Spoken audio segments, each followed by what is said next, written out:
आइए आज की इस चर्चा में शुरुआत करते हैं एक ऐसी ऐतिहासिक कहानी से जिसने उस वक्त पूरे ब्रिटिश साम्राज्य की नींव हिलाकर रख दी थी। आज हम एक ऐसे बेखौफ और निश्चयी लीडर के सफ़र को गहराई से समझने वाले हैं जिन्होंने सीधे तौर पर उस दौर की दुनिया की सबसे बड़ी ताकत को चुनौती दे डाली। एक ऐसा सफ़र जो सच में रोंगटे खड़े कर देता है। पहला हिस्सा, एक लेजेंड का परिचय। ये कहानी सिर्फ आज़ादी के संघर्ष की कोई आम दास्तान नहीं है, बिल्कुल नहीं।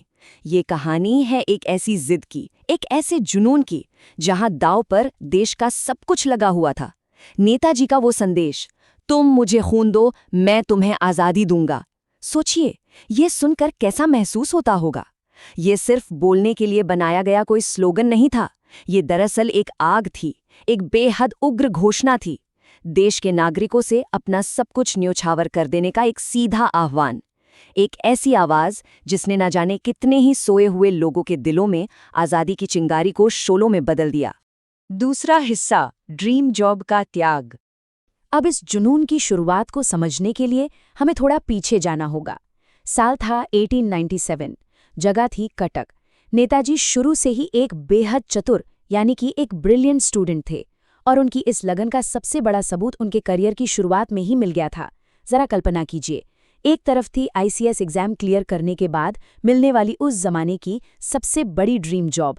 आराम, पैसा, एक बहुत ही बड़ा स्टेटस, सब कुछ था उस नौकरी में। लेकिन दूसरी तरफ थी देश की सेवा। उन्होंने क्या चुना? उन्होंने उस आरामदायक जिंदगी और उस बड़े अफसर वाले पद को बिना 2 बार सोचे ठुकरा दिया और सीधा रिजाइन कर दिया। क्यों? क्योंकि उनके लिए हर हाल में एक ही उसूल था, देश सबसे पहले। सच में देश के लिए इतना बड़ा त्याग करना हर किसी के बस की बात नहीं होती। तीसरा हिस्सा, एक अलग राज का।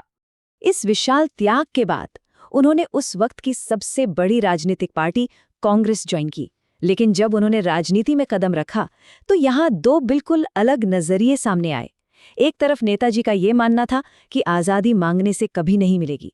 आज़ादी देश का अधिकार है और इस अधिकार को हर हाल में छीनकर या फोर्सफुल तरीके से ही हासिल करना पड़ेगा।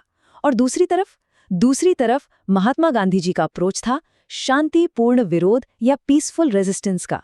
अब देखिए, यहाँ किसी एक अप्रोच को सही या गलत ठहराने की बात बिल्कुल नहीं हो रही है।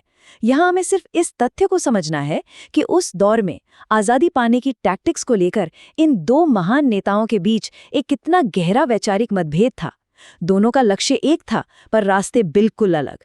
और यहीं से आज़ादी के संघर्ष की जर्नी और भी ज्यादा इंटेंस हो गई। चौथा हिस्सा, महान पलायन यानी द ग्रेट एस्केप।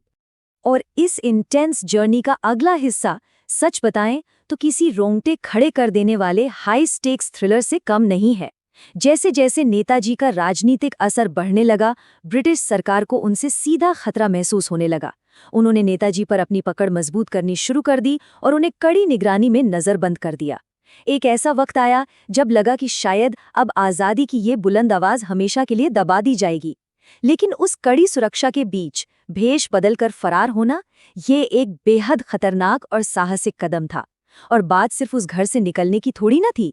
देश की मिट्टी से निकलकर अनजान और खतरनाक रास्तों से होते हुए सीधे जर्मनी पहुंचना था। एक नजरबंद लीडर कैसे पूरी की पूरी सेना को चकमा देकर अंतर्राष्ट्रीय जमीन पर पहुंच गया, ये सच में दंग कर देने वाली एक ऐतिहासिक घटना है।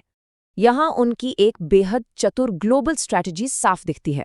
उनकी रणनीति इस यथार्थवादी यानी बिल्कुल प्रैक्टिकल विचार पर आधारित थी कि दुश्मन का दुश्मन दोस्त बन सकता है।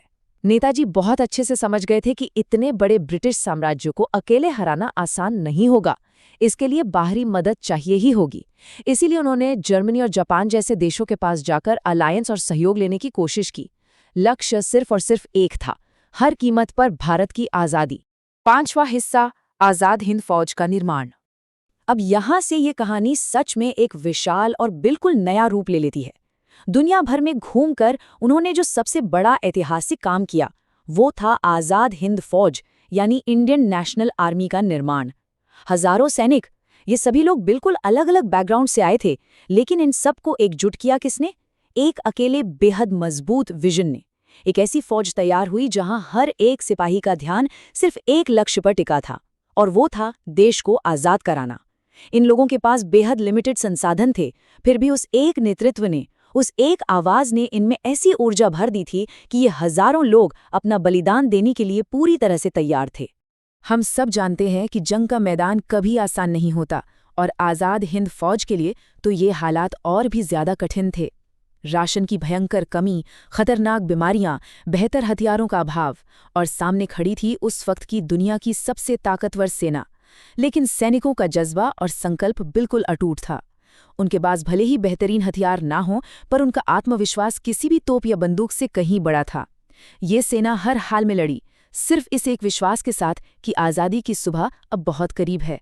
छठा हिस्सा, एक अमर विरासत। उस कड़ी जंग और संघर्ष के बाद कहानी का ये आखिरी हिस्सा हमेशा थोड़ा नम कर देता है। नेताजी की मृत्यु भले ही आज भी एक राज बनकर रह गई हो, लेकिन उनका ऐतिहासिक प्रभाव वो हमेशा हमेशा के लिए अमर हो गया। आज़ाद हिंद फौज और नेताजी के इस आक्रामक विरोध ने सदियों पुराने ब्रिटिश राज के दिलों में सच्चा खौफ पैदा कर दिया था। उन्हें अब पूरी तरह ये बात समझ आ गई थी कि सेना और नागरिक दोनों एकजुट होकर बगावत पर उतर आए हैं।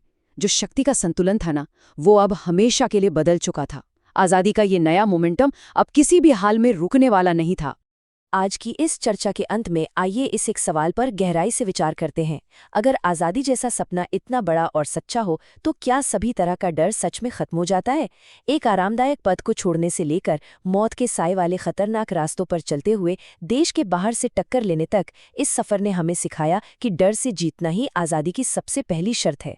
जब मकसद इतना बड़ा हो तो किसी भी त्याग की कीमत छोटी ही लगने लगती है। इस ऐतिहासिक सफर ने आखिरकार ये साबित कर दिया कि आज़ादी कभी मुफ्त में नहीं मिलती। इस बेहद ज़रूरी विषय पर आज के लिए बस इतना ही। हम आशा करते हैं कि इस चर्चा ने आपको एक नया नज़रिया दिया होगा।